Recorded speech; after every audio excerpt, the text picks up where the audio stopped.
The main things that men look for, the FAB criteria: beauty, agreeableness, and fertility.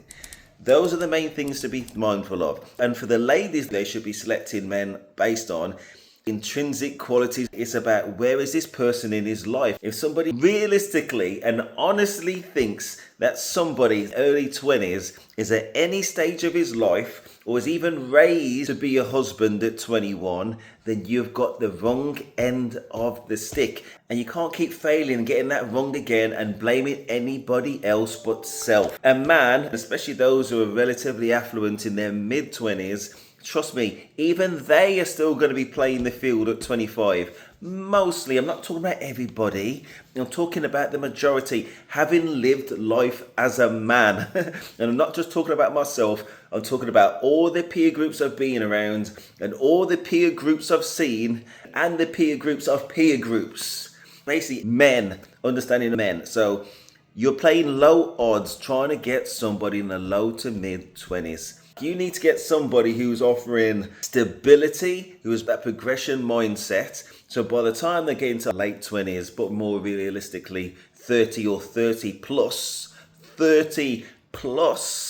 then they're in a stable position in their life where you know what they're about. You know whether they're about hard effort or not. These are the fundamentals that women should be bothered about as the baseline, as the minimum. And then from there, it's about compatibility and all these other nice enough things if you can get it. And to be honest, I think most men of most ages are probably going to have a lot in common with most women. What are you going to do? Watch a bit of TV, watch a few films, listen to, give them a bit of music, maybe want to have a dance, maybe want to have an eat, maybe go on a few holidays, maybe follow some sports, maybe follow some fashion, maybe follow some art. We're going into similar areas, there's going to be other things. But if you play low odds, you get low outcomes. It's a long story short. And if he needs to be in his 20s and you're expecting something other than the reality, then you played yourself again.